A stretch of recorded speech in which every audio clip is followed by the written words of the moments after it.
Bahkan yang membedakan kita dengan makhluk-makhluk yang lain apa? Ilmu. Di sini disebutkan li'anna jami'al khisali siwal ilmi, karena sesungguhnya semua perkara selain ilmu yashtariku fihal insan wa sairul hayawanat, ikut serta di dalamnya manusia dan semua binatang. Jadi selain ilmu, maka tidak hanya manusia yang memiliki, tetapi makhluk yang lain juga memiliki. Binatang-binatang contohnya. Contohnya apa? Kegagahan. Binatang juga gagah. Manusia punya keberanian, binatang juga punya keberanian. Di sini disebutkan kasyajaati, seperti keberanian. Ya, harimau berani. Wal jur'ati, gagah. Binatang juga gagah. Wal quwwati, manusia kuat. Binatang juga memiliki kekuatan. Wal judi, kedermawanan. Wasyafaqati, belas kasih. Coba kita lihat manusia belas kasih, benar kan? Kepada anaknya. Begitu juga dengan binatang, belas kasih kepada anaknya. Kalau Pak Salman nggak hanya belas kasih kepada orang, tetapi ke kucing. Buktinya apa? Selama bulan Ramadan buka bersamanya 1 piring dengan kucing. Masya Allah. Mudah-mudahan kucingnya masuk surga. Kok kucingnya sih? Pak Salman masuk surga. Karena apa? Belas kasihnya kepada kucing. Nah, karena bisa saja seseorang itu masuk surga itu bukan karena amal sholatnya, sedekahnya, tapi karena belas kasihnya kepada binatang, dia bisa masuk surga. Ya, wa ghairiha, dan lain sebagainya. Siwal ilmi, selain ilmu, semuanya binatang ataupun manusia sama-sama memiliki. Tapi kalau ilmu beda. Binatang nggak punya ilmu. Makanya jangan sampai kita ini menyamakan diri dengan binatang karena nggak mau belajar. Namanya menuntut ilmu, ya jelas tidak memandang usia. Tua muda tetap menuntut ilmu. Apalagi sudah mudah sekarang ini ya. Di sekitar-sekitar kita sudah banyak majelis-majelis ilmu. Bahkan nggak usah keluar pun kita bisa online. Itu pun masih males.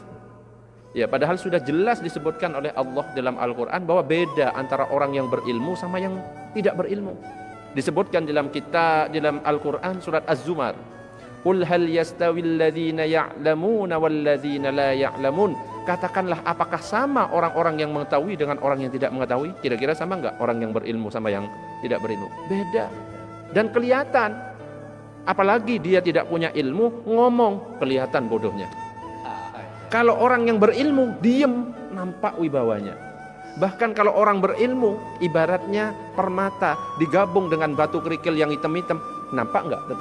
Tetap nampak. Jadi meskipun kita ini ngumpul dengan orang-orang banyak, tapi kalau kita memiliki ilmu, Allah akan mengangkat derajat kita, tetap kelihatan, oh ini orang-orang yang berilmu. Kadang-kadang orang itu pengen kelihatan berilmu, ngomong, akhirnya nampak kebodohan-kebodohannya. Makanya kalau kita ini termasuk di antara orang yang bodoh, kalau supaya kita ini terhindar dari seperti itu, biar tambah wibawa, diem saja. Kita nggak ngerti apa, cara sholat nggak ngerti, diem, wes tinggal pakai surban, jubah, ayo surban dilapis 3, kayak kain kafan.